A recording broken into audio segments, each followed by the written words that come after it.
시큼거려서 걷기가 힘드신가요? 계단을 오르내릴 때마다 무릎에서 욱신거림이 올라오고 비라도 오는 날이면 통증이 더 심해져서 걱정이 많으실 겁니다. 병원에 가서 주사를 맞고 약을 먹어도 잠시 괜찮다가 다시 아파지는 경우 정말 많으시죠? 아마 이 영상을 보고 계신 분들 중에도 나는 치료를 받아도 낫지를 않을까 하고 답답한 마음을 가진 분들이 많으실 겁니다. 안녕하세요. 저는 윤태수라고 합니다. 서울 근교의 대학병원에서 30년 넘게 근무했고 지금은 경기도에서 작은 내과를 운영하면서 시니어분들의 건강을 연구하고 있습니다. 나이는 어느덧 78세, 의사로 진료한 지도 벌써 45년이 넘었습니다. 오랜 세월 수많은 환자들을 만나면서 한 가지는 안타까웠던 점은 약이나 주사 치료가 근본적인 해결책이 되지 못한다는 사실이었습니다. 분명 잠시 동안은 통증이 줄어드는 것 같지만 시간이 지나면 또다시 통증이 찾아와 환자분들이 지쳐가곤 했습니다. 그래서 오늘은 제가 오랜 진료 경험을 통해 환자분들께 알려드리고 실제로 많은 분들이 효과를 보셨던 아주 간단한 생활요법을 나누려고 합니다. 특별한 약도, 비싼 치료비도 필요 없습니다. 집에 있는 재료로 만들 수 있고 비용도 거의 들지 않으니까 누구나 쉽게 시도해 보실 수 있습니다. 바로 소주와 생강을 활용해 무릎에 바르는 방법입니다. 많은 분들이 아니, 소주를 먹는 게 아니라 무릎에 바른다고요? 하고 이해하시는데요. 이 방법은 먹는 것이 아니라 피부에 바르는 요령법입니다. 위나 간에 부담을 주지 않고 통증이 있는 부위에 직접 작용하기 때문에 훨씬 안전하고 효과적입니다. 실제로 제가 환자분들을 보면서 이 간단한 방법을 알려드렸더니 밤마다 무릎이 쑤셔 잠을 이루지 못하던 분들이 훨씬 편하게 주무시는 경우를 많이 봤습니다. 오늘 영상을 끝까지 보시면 이 방법에 필요한 재료가 무엇인지, 어떻게 만드는지, 그리고 안전하게 사용하는 방법까지 모두 배우실 수 있습니다. 혹시라도 주변에 무릎 통증으로 고생하시는 부모님이나 친구분이 계시다면 이 영상을 꼭 공유해 주세요. 여러분의 작은 클릭 한 번이 소중한 분의 통증을 줄이고 다시 걷는 즐거움을 되찾게 할 수도 있습니다. 그리고 영상이 끝난 후 여러분의 무릎 상태는 어떤지 댓글로 남겨주시면 저도 참고하고 더 좋은 정보를 드리는데 큰 도움이 됩니다. 그럼 이제 본격적으로 무릎 통증이 왜 생기는지부터 짚어보겠습니다. 많은 분들이 무릎이 아프면 단순히 나이가 들어서 그렇다라고 생각하십니다. 물론 나이가 들면 무릎 관절과 주변 조직이 약해지는 건 사실입니다. 하지만 정확히 들여다보면 여러 가지 원인이 복합적으로 작용해서 통증이 생기는 경우가 많습니다. 첫째, 연골의 마모입니다. 무릎 관절 안쪽에는 뼈와 뼈가 직접 부딪히지 않도록 완충 역할을 하는 연골이 있습니다. 그런데 나이가 40대에 접어들면서부터 이 연골이 서서히 닳기 시작합니다. 특히 무릎을 많이 쓰는 습관, 예를 들어 무릎 꿇고 앉기, 쪼그려 앉기, 계단 오르내리기 이런 행동들이 잦으면 마모 속도는 훨씬 더 빨라집니다. 연골이 얇아지면 뼈와 뼈가 직접 맞부딪히게 되고 그 과정에서 통증과 염증이 생기게 됩니다. 둘째, 근육과 인대의 약화입니다. 무릎 주변 근육이 튼튼해야 관절이 받는 충격을 흡수하고 버텨줄 수 있습니다. 하지만 나이가 들면서 근육이 약해지면 그 힘이 부족해지죠. 특히 허벅지 앞쪽의 대퇴사두근과 뒤쪽의 햄스트링이 약해지면 무릎 관절이 쉽게 흔들리고 그 결과 통증이 더욱 심해집니다. 셋째, 혈액순환 저하입니다. 무릎 주변의 혈류가 원활하지 않으면 산소와 영양 공급이 줄어들어 관절과 주변 조직의 회복이 더뎌집니다. 또한 혈액순환이 원활하지 않으면 체온이 낮아지고 그로 인해 통증이 심해지거나 무릎이 뻣뻣해지는 증상까지 동반됩니다. 넷째, 체중 증가입니다. 무릎은 우리 몸무게의 약 35배에 해당하는 하중을 견딘다고 알려져 있습니다. 다시 말해 체중이 1kg 늘면 무릎에는 35kg의 하중이 더해지는 셈입니다. 그래서 체중이 조금만 늘어나도 무릎 통증이 훨씬 심해질 수밖에 없습니다. 다섯째, 외상과 생활습관입니다. 과거에 무릎을 다친 경험이 있거나 등산이나 무거운 물건 들기, 혹은 운동으로 무릎에 과도한 부담을 준 경우에도 통증은 반복되기 쉽습니다. 저는 진료실에서 이 모든 원인이 복합적으로 작용해 무릎 통증을 호소하는 환자분들을 정말 많이 봤습니다. 그런데 많은 분들이 그냥 나이 탓이겠지 하고 방치하시는데, 그러다 보면 병이 훨씬 빠르게 진행되고 결국에는 수술까지 가야 하는 상황이 올 수 있습니다. 이쯤 되면 많은 분들이 궁금해하시겠죠. 소주에 넣는 그 재료가 도대체 뭔데 그렇게 무릎 통증에 도움이 된다는 걸까? 제가 오늘 말씀드릴 핵심 재료는 바로 생강입니다. 생강은 우리에게 매우 익숙한 재료입니다. 차로 끓여 마시기도 하고 음식 양념에도 빠지지 않죠. 그런데 생강은 단순히 먹는 용도뿐 아니라 피부에 바르는 의용법으로도 오래전부터 활용되어 왔습니다. 첫째, 혈액순환 촉진 효과입니다. 생강에는 진저롤이라는 성분이 들어있어 피부에 닿으면 혈관을 확장시키고 따뜻하게 만들어줍니다. 혈액순환이 활발해지면 통증 부위에 산소와 영양이 잘 공급되고 노폐물이 빠르게 배출됩니다. 둘째, 항염수 진통 작용입니다. 생강 속의 진저롤과 수가올 성분은 염증을 완화하고 통증 신호를 줄여주는 역할을 합니다. 특히 관절 주변의 붓기와 뻣뻣함을 가라앉히는 데 효과적입니다. 셋째, 근육 이완 효과입니다. 무릎 주변 근육이 뭉치면 관절이 더 뻣뻣해지고 통증도 심해집니다. 생강은 이러한 근육을 풀어주어 관절의 움직임을 부드럽게 만들어줍니다. 여기에 소주의 알코올은 피부 속으로 성분이 잘 스며들 수 있도록 흡수 통로를 열어주고 자체적으로 온열 효과를 더해줍니다. 즉, 소주와 생강이 만나면 혈액순환 촉진, 항염의 진통, 근육 이완 이 세 가지 효과를 동시에 얻을 수 있는 셈입니다. 저는 진료실에서 이 방법을 알려드렸던 환자분들 중 밤마다 무릎이 쑤셔 잠을 설치던 분들이 한 달 정도 꾸준히 사용하고 훨씬 편안하게 지내는 모습을 많이 보았습니다. 많은 환자분들이 이 방법을 꾸준히 사용한 뒤 밤마다 쑤셔서 뒤척이다가 이제는 훨씬 편하게 잘 수 있게 되었다라고 말씀하십니다. 물론 이 방법이 관절 구조 자체를 고치거나 닳아버린 연골을 새로 만들어주는 것은 아닙니다. 하지만 중요한 것은 통증을 줄이고 일상생활을 편안하게 만드는 데 큰 도움이 된다는 점입니다. 실제로 제가 수십 년간 진료하면서 느낀 것은 무릎 관절 질환은 완벽히 고치는 것보다 통증을 조절하면서 삶의 질을 높이는 관리가 훨씬 중요하다는 사실입니다. 그렇다면 많은 분들이 가장 궁금해하실 부분이 바로 이 소주와 생강을 어떻게 준비하고 만드는가? 일 텐데요. 지금부터 구체적으로 알려드리겠습니다. 필요한 것은 딱 두 가지. 아주 간단합니다. 바로 소주와 생강입니다. 첫째, 소주입니다. 특별한 술이 필요한 것이 아닙니다. 마트나 편의점에서 쉽게 구할 수 있는 일반 소주면 충분합니다. 도수는 16도에서 25도 사이가 가장 적절합니다. 알코올 도수가 너무 높으면 피부 자극이 심해질 수 있으니 40도 이상의 술은 피하시는 것이 좋습니다. 둘째, 생강입니다. 가능하면 신선한 생강을 쓰시는 것이 좋습니다. 껍질이 매끈하고 단단하며 향이 강한 것이 신선한 생강입니다. 물론 말린 생강을 사용해도 효과가 있지만 신선한 생강이 조금 더 좋은 효능을 발휘합니다. 생강은 한 번에 조금 넉넉히 구입해 두고 필요할 때마다 꺼내 쓰는 것이 편리합니다. 보관할 때는 생강을 신문지나 키친타월로 싸서 밀폐 용기에 넣은 뒤 냉장고에 두시면 한 달 정도는 신선하게 유지됩니다. 재료를 준비했다면 이제 손질 과정이 필요합니다. 먼저 생강을 깨끗하게 세척해야 합니다. 흙이나 먼지가 남아있으면 소주에 담갔을 때 불필요한 찌꺼기가 생기고 잡내가 날 수 있기 때문입니다.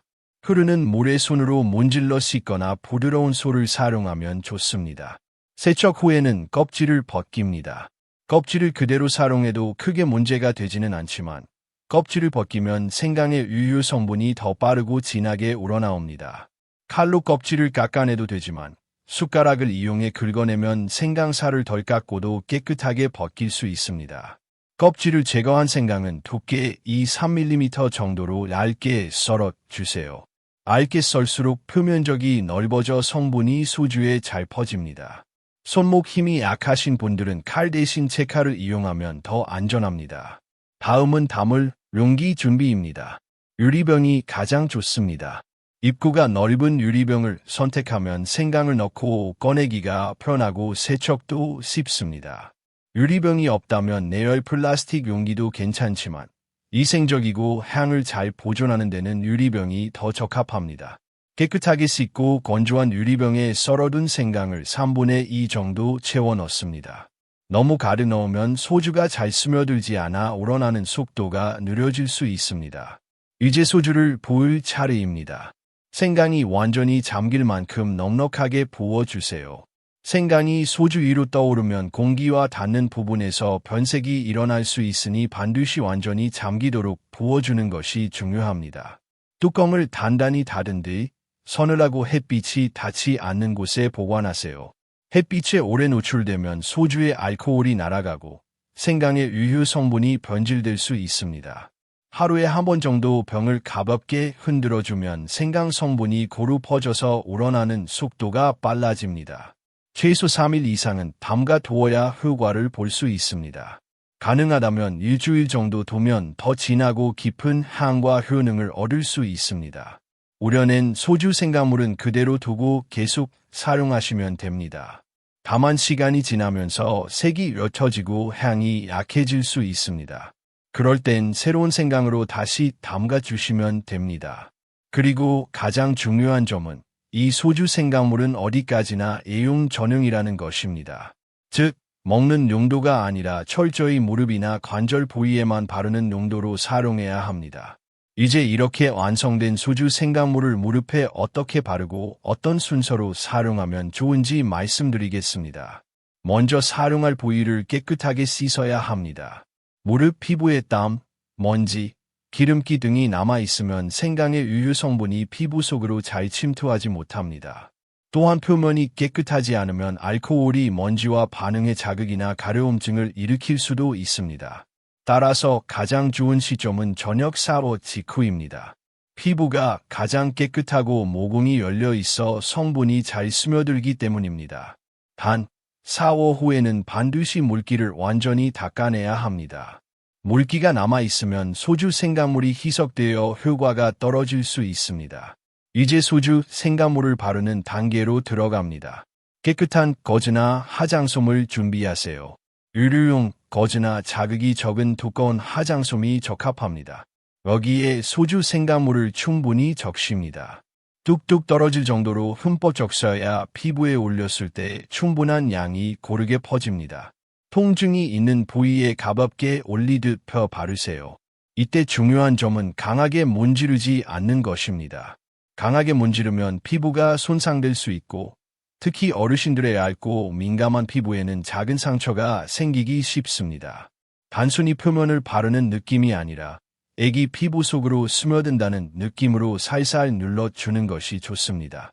바른 뒤에는 손바닥으로 무릎을 감싸듯이 천천히 원을 그리며 마사지하듯 문질러 주세요. 이렇게 하면 혈액순환이 더 활발해지고 생강 성분이 피부 속 깊이 전달되면서 통증 완화 효과가 배가 됩니다. 마사지의 핵심은 단순히 무릎에 손을 얹고 문지르는 것이 아닙니다. 마사지를 통해 얻고자 하는 목적은 두 가지로 나눌 수 있습니다. 첫째는 무릎을 지탱하는 근육과 인대를 부드럽게 풀어주어 긴장을 완화하고 굳어진 부위를 조금이라도 유연하게 만드는 것입니다. 둘째는 소주와 생강물이 가진 따뜻한 온열 효과라 성분이 피부 깊숙이 스며들 수 있도록 도와주는 것입니다. 이 두 가지 목적이 제대로 이루어질 때 비로소 마사지는 단순한 습관을 넘어 무릎 건강 관리의 중요한 과정이 됩니다. 마사지를 시작할 때 반드시 기억해야 할 점이 있습니다. 바로 손의 온도입니다. 손이 차가운 상태에서 마사지를 하면 오히려 근육이 움츠러들고 순환이 방해될 수 있습니다. 따라서 반드시 손이 따뜻한 상태에서 마사지를 해야 효과가 배가 됩니다. 만약 손이 차갑다면 양손을 서로 비벼 마찰을 주어 온기를 만든 뒤 시작하세요. 그 따뜻한 온기가 피부에 닿는 순간 무릎은 긴장을 풀며 조금씩 편안해집니다. 마사지 방법은 어렵지 않습니다. 무릎을 중심으로 안쪽과 바깥쪽, 위쪽과 아래쪽을 천천히 원을 그리듯 돌려가며 3분에서 5분 정도 마사지해 줍니다. 너무 빠르거나 강하게 하지 말고 부드럽게 그러나 일정한 압력을 유지하면서 하는 것이 중요합니다. 한쪽 무릎을 맞췄다면 반드시 반대쪽 무릎도 같은 방법으로 해주세요. 우리 몸은 균형이 중요하기 때문에 양쪽을 고르게 관리하는 것이 필수입니다. 마사지를 마친 후에는 보온이 핵심입니다. 따뜻한 효과를 오래 유지하려면 소주와 생강물이 스며든 부위가 식지 않도록 보호해야 합니다. 랄른 무릎 보호대나 부드러운 수건 혹은 타월을 가볍게 감싸주세요. 이때 너무 꽉 조이지 말고 피부가 답답하지 않을 정도로만 감싸는 것이 좋습니다. 지나치게 조이면 혈액순환이 방해되어 오히려 역효과를 낼 수 있습니다. 적당히 따뜻하고 편안하게 유지되는 것이 가장 중요합니다. 이렇게 하면 생강과 소주의 열감이 오래 머물며 관절과 근육이 한층 더 편안해지는 것을 느낄 수 있습니다. 사용 횟수와 시간에 대해서도 지침이 있습니다. 하루에 2번, 즉 아침과 저녁 1번씩이 가장 적당합니다. 저녁에는 하루 동안 쌓인 무릎의 피로와 뭉침을 풀어주고 아침에는 새로운 하루를 시작하기 전 무릎 관절을 부드럽게 풀어주는 역할을 합니다. 한 번 사용할 때는 마사지를 포함해 총 10분 정도면 충분합니다. 10분은 짧아 보이지만 꾸준히 실천하면 무릎이 가벼워지는 것을 몸소 느끼실 수 있을 것입니다. 사용 기간은 최소 2주 이상 꾸준히 이어가는 것이 좋습니다. 많은 분들이 첫 주부터 무릎이 조금 가벼워졌다라고 느끼기도 하지만 2주에서 4주 정도는 성실히 지속해야 효과가 안정적으로 자리 잡습니다. 빠른 효과만 기대하지 말고 차근차근 습관처럼 이어가면 분명 좋은 결과가 찾아옵니다. 제가 진료했던 환자 중 72세 김희수 어르신의 사례가 좋은 예입니다. 은퇴 후 동네 산책을 즐기시던 분인데 작년부터 무릎이 시큰거려서 아침마다 계단을 내려오는 것이 점점 힘들어졌습니다. 약을 복용하면 잠깐 괜찮아졌다가 다시 아프기를 반복했고 점점 의욕도 떨어지셨죠. 그때 제가 소주 생강물을 알려드렸습니다. 아침과 저녁 하루 2번씩 꾸준히 사용하도록 권해드렸죠. 처음 3일은 그냥 조금 따뜻한 애 정도였지만 일주일쯤 지나자 아침에 첫 발을 내디딜 때 느껴지던 찌릿한 통증이 많이 줄었다고 하셨습니다. 한 달 뒤 다시 진료실에 오셨을 때는 요즘은 장도 걸어서 다녀옵니다 라며 환하게 웃으셨습니다. 작은 변화가 어르신의 삶을 훨씬 활기차게 만든 순간이었습니다. 다만 여기서 중요한 점을 꼭 말씀드려야 합니다. 소주 생강물은 통증 완화와 혈액순환 개선에 도움을 줄 수 있지만 관절의 구조 자체를 바꾸는 치료법은 아닙니다. 즉, 이것만으로 모든 문제가 해결되는 것은 아니며 병원 진료나 재활 운동과 병행할 때 가장 안전하고 효과적입니다. 자연요법은 보조적인 역할을 한다는 점을 잊지 말아야 합니다. 이제 이 방법을 사용할 때 반드시 지켜야 할 주의 사항들을 정리해 드리겠습니다. 아무리 좋은 방법도 잘못 쓰면 효과가 없거나 심하면 오히려 부작용이 생길 수 있기 때문입니다. 첫째, 상처가 있는 부위에는 절대 바르지 마세요. 무릎 주변에 상처나 찰과상, 긁힌 자국이 있으면 소주 속 알코올이 피부에 스며들어 강한 자극과 통증을 줄 수 있습니다. 또 알코올은 상처 회복을 방해할 수 있어 오히려 치유가 늦어질 수 있습니다. 만약 무릎 피부가 벗겨져 있거나 습진, 발진이 있다면 그 부위는 반드시 피해서 바르셔야 합니다. 둘째, 피부 알레르기 반응 여부를 꼭 확인하세요. 생강이나 알코올에 피부가 예민하게 반응하는 분들이 있습니다. 간단한 방법은 손목 안쪽에 소량을 발라서 30분 정도 두고 반응을 보는 것입니다. 만약 가렵거나 붉어지면 사용을 중단하는 것이 안전합니다. 작은 테스트로 큰 문제를 예방할 수 있습니다. 셋째, 열감이 심하거나 부기와 발열이 있는 경우에는 사용을 피해야 합니다. 무릎이 붉게 달아오르고 만졌을 때 뜨겁게 느껴진다면 이는 급성염증일 가능성이 큽니다. 이럴 때는 알코올과 온열 효과가 오히려 염증을 악화시킬 수 있으니 반드시 피해야 합니다. 급성 통증이나 심한 열감이 있다면 병원에서 진료를 먼저 받으시는 것이 가장 안전합니다. 넷째, 하루 사용 시간을 과도하게 늘리지 마세요. 많은 분들이 좋으면 더 자주, 더 많이 바르면 더 낫겠지라고 생각합니다. 하지만 이는 잘못된 생각입니다. 알코올은 피부를 건조하게 만들 수 있고 생강 성분은 오히려 피부 자극이 될 수 있습니다. 하루 2번, 한 번에 5분에서 10분 정도면 충분합니다. 적당함이 가장 큰 효과를 가져온다는 사실을 기억하세요. 다섯째, 특정 질환이 있는 분들은 반드시 의사와 상의 후 사용하세요.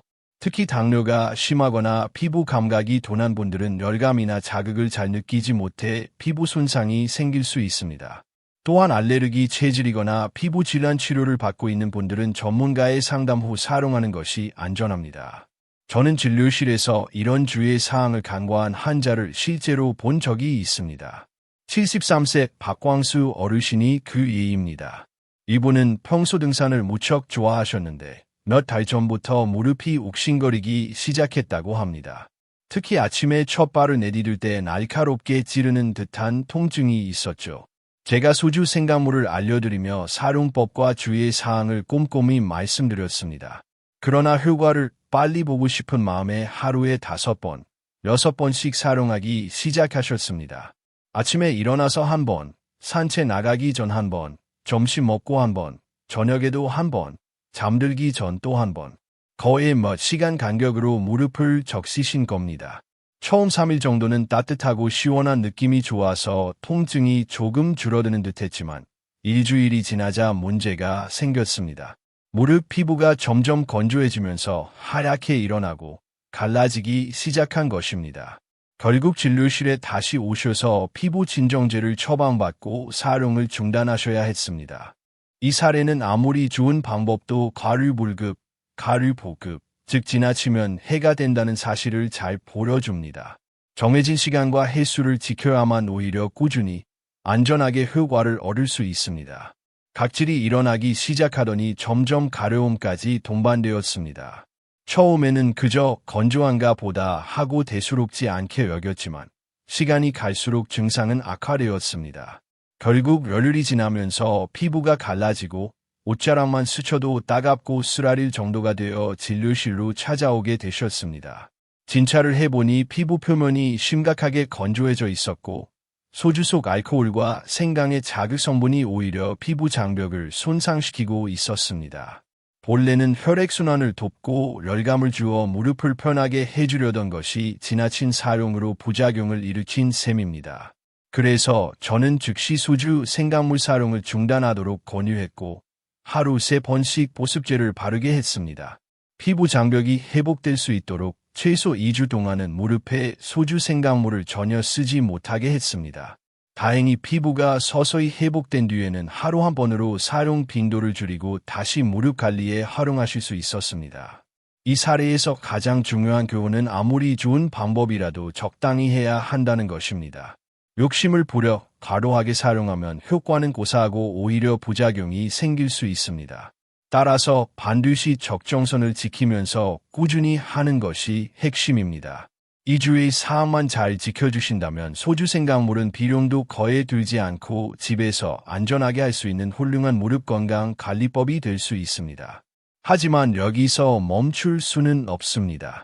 여러분, 아무리 소주 생강물이 좋다고 해도 그 효과를 오래 유지하려면 생활 습관이 함께 바뀌어야 합니다. 무릎 건강은 하루아침에 달라지는 것이 아닙니다. 매일매일의 작은 습관들이 쌓이고 쌓여야 비로소 큰 변화를 만들어냅니다. 지금부터 말씀드릴 5가지 생활 습관은 무릎을 평생 지탱할 수 있는 중요한 기둥이 되어 줄 것입니다. 첫째는 하체 근육을 꾸준히 단련하는 것입니다. 무릎 관절은 단독으로 움직이지 않습니다. 그 주변을 둘러싸고 있는 근육들이 충격을 흡수하고 관절을 보호해 줍니다. 특히 허벅지 앞쪽의 대퇴사두근과 뒤쪽의 햄스트링은 무릎 안정성의 핵심입니다. 근육이 단단해야 무릎 연골이 덜 닳고 움직임도 훨씬 편해집니다. 가장 간단한 방법으로는 의자에 앉아 무릎을 쭉 펴고 발끝을 당긴 채 10초간 유지하는 다리 뻗기 운동이 있습니다. 매일 10회씩만 해도 허벅지 근육이 점점 단단해집니다. 또 다른 좋은 운동은 벽을 등지고 앉는 자세, 즉 벽 스쿼트입니다. 하루 1에서 2분씩만 해도 효과가 크지만 처음에는 30초만 해도 허벅지가 떨릴 수 있습니다. 그러나 매일 꾸준히 하면 점차 시간이 늘어나고 무릎도 훨씬 안정적으로 지탱됩니다. 제가 진료실에서 168세 바모 어르신도 처음에는 20초도 버티기 힘들어했지만 지금은 2분 넘게 벽 스쿼트를 하며 계단 내려갈 때 무릎이 훨씬 가볍다라고 말씀하시곤 합니다. 둘째는 체중 관리입니다. 무릎 통증이 있는 분들이 체중을 단 2-3kg만 줄여도 걷는 것이 훨씬 편해지는 경우를 진료실에서 자주 봅니다. 체중이 늘어나면 그만큼 무릎 관절이 짊어져야 하는 하중이 커지기 때문에 무릎은 빠르게 닳게 됩니다. 하지만 체중 관리가 꼭 거창하고 힘들게 다이어트를 해야 한다는 뜻은 아닙니다. 식사량을 조금만 줄이고 야식과 튀긴 음식, 단 음식을 줄이는 것부터 시작하면 됩니다. 하루에 한 끼만 조금 가볍게 해도 몇 달 뒤에는 몸이 한결 가벼워지고 무릎의 통증도 덜해지는 것을 체감할 수 있습니다. 셋째는 무릎을 혹사시키는 자세를 피하는 것입니다. 쪼그려 앉기, 무릎 꿇기, 장시간 서 있기, 갑자기 뛰기 같은 동작은 무릎 연골에 큰 부담을 줍니다. 특히 바닥 생활이 습관화되어 있는 분들은 무릎 꿇기나 쪼그려 앉기를 자주 하는데 가능하다면 의자 생활로 바꾸는 것이 좋습니다. 계단을 오를 때는 가능한 천천히, 내려올 때는 반드시 손잡이를 잡으면서 조심스럽게 움직이세요. 저는 늘 환자분들께 계단은 운동이 아니라 무릎 검증대라고 말씀드립니다. 즉, 계단은 체력 테스트가 아니라 무릎에 부담을 주는 가장 대표적인 동작이기 때문에 조심해야 한다는 뜻입니다. 넷째는 하루 30분 이상 걷기입니다. 무릎 건강에는 적당한 움직임이 반드시 필요합니다. 가만히 쉬기만 하면 근육은 더 약해지고 관절은 점점 더 뻣뻣해집니다. 매일 아침이나 저녁에 30분 정도 천천히 걷기만 해도 혈액순환이 좋아지고 관절이 부드러워집니다. 다만 통증이 심할 때는 걷기를 무리하지 말고 대신 수영이나 실내 자전거처럼 무릎에 부담이 덜 가는 운동을 선택하는 것이 좋습니다. 꾸준히 몸을 움직이는 습관은 약보다 더 큰 효과를 줍니다. 실제로 75세 이모 어르신은 무릎 통증 때문에 몇 달 동안 외출을 거리셨지만 하루 15분씩 집 앞을 걷는 습관을 들이고 나서는 한 달 만에 이제는 다시 시장도 혼자 다녀온다고 하실 정도로 활력이 되살아났습니다. 다섯째는 무릎을 따뜻하게 유지하는 것입니다. 무릎이 차가워지면 혈액순환이 떨어지고 통증이 더 심해집니다. 특히 겨울철에는 무릎 보호대를 착용해 보온을 해주는 것이 좋고 여름에도 에어컨 바람이 무릎에 직접 닿지 않도록 주의해야 합니다. 따뜻함은 무릎 건강의 기본이자 최고의 보약입니다. 옛 어른들이 찬데 앉지 말라 하신 말씀은 과학적으로도 맞는 말입니다. 무릎을 항상 따뜻하게 보호하는 것만으로도 통증이 줄고 회복 속도도 훨씬 빨라집니다. 여러분, 무릎은 우리가 하루를 살아가는 동안 가장 많이 쓰는 관절입니다. 아침에 눈을 뜨고 첫 발을 내딛는 순간부터 저녁에 침대에 눕기까지 걷고 서고 계단을 오르고 심지어 의자에 앉았다 일어나는 모든 순간 무릎은 끊임없이 움직입니다. 이렇게 하루에도 수천 번씩 움직이는 관절이기에 무릎이 보내는 작은 신호에도 귀 기울이는 것이 무엇보다 중요합니다. 단순히 나이 들어서 아프겠지라며 무시하다 보면 어느 날은 걷는 것조차 버거워질 수 있습니다.